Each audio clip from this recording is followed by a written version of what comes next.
RCF.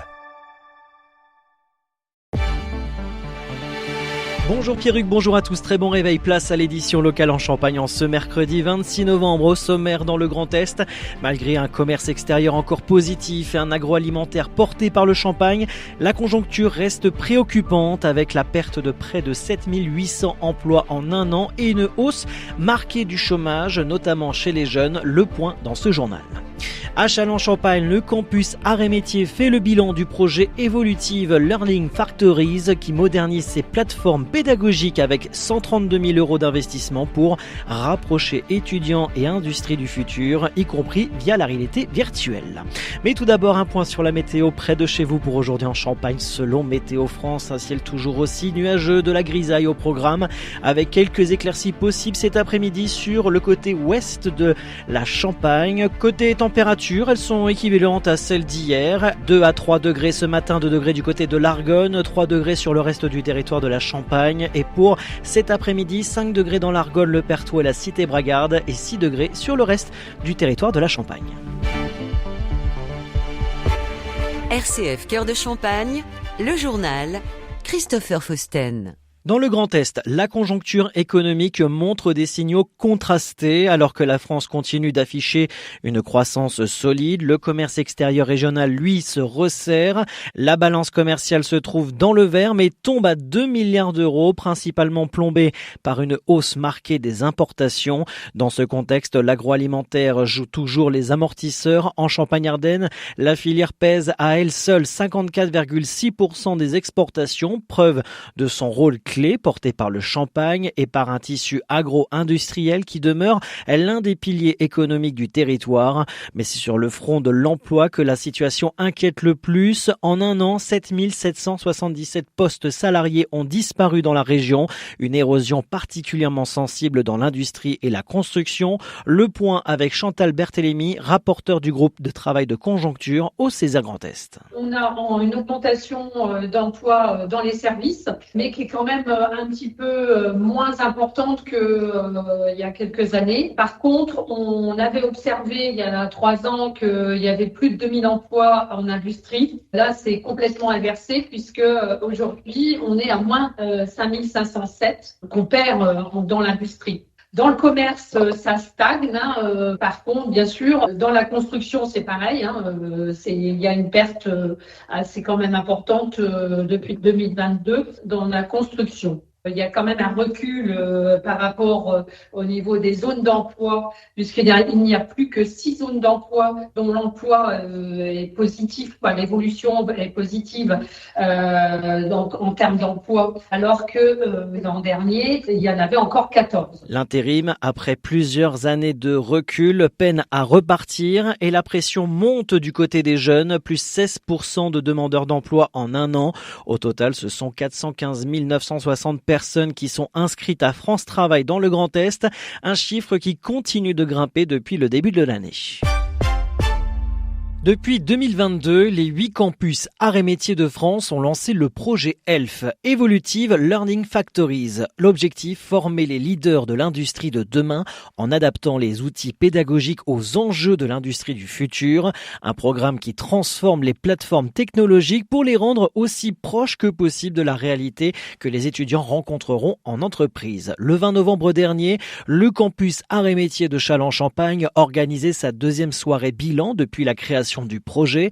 2 ans après son lancement, où en est le projet ELF au niveau local? Clovis Francis, enseignant-chercheur aux Arts et Métiers de Châlons-Champagne, nous apporte son éclairage. C'est des technologies 4.0 avec l'intégration du numérique, l'intégration de l'intelligence artificielle.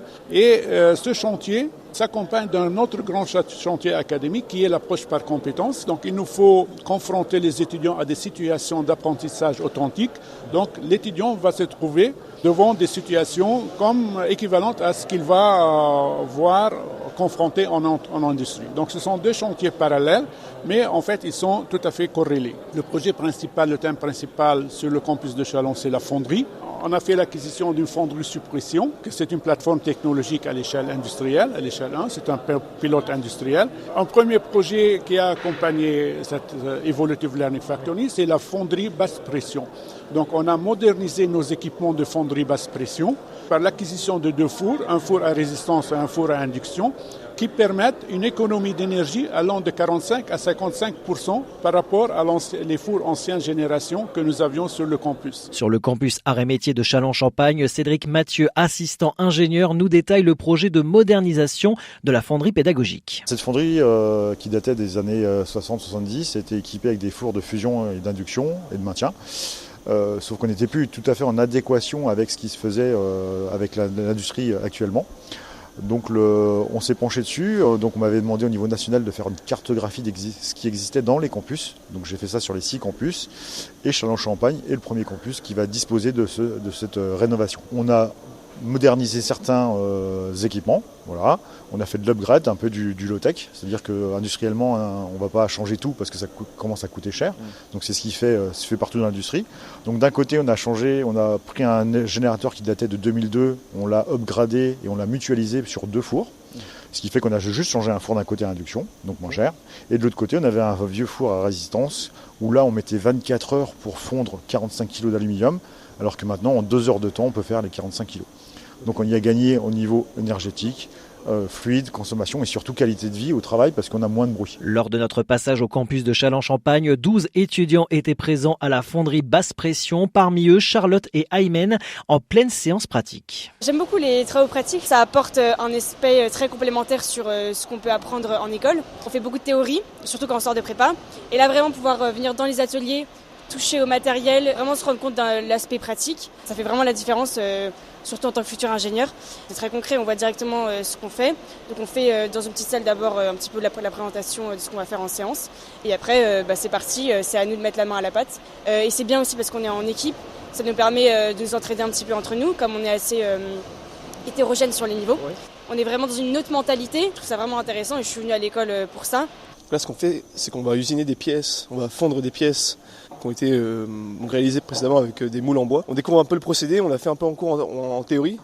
En théorie, donc là on essaie de comprendre, de voir en pratique comment ça se fait. Donc on a chacun une pièce attribuée à un groupe, on est 3 groupes. Ça te plaît, ça va ? Ah oui, bien sûr. Ouais. Ah ouais, c'est ce qui. Déjà, j'ai un camarade, Lagassien, il a dit qu'il voulait en faire sur son temps libre, de la fonderie. Et oui, donc ça nous plaît vraiment, c'est vraiment intéressant. Ce projet soutenu au niveau national par le programme ELF représente un investissement de 132 000 €, dont 120 000 pour le matériel et 12 000 pour l'automatisation. Bientôt, les étudiants pourront se former à distance grâce à des répliques virtuelles des autres campus et des casques de réalité virtuelle, s'exerçant sur les fonderies d'Angers ou d'Aix-en-Provence sans quitter Châlons-Champagne.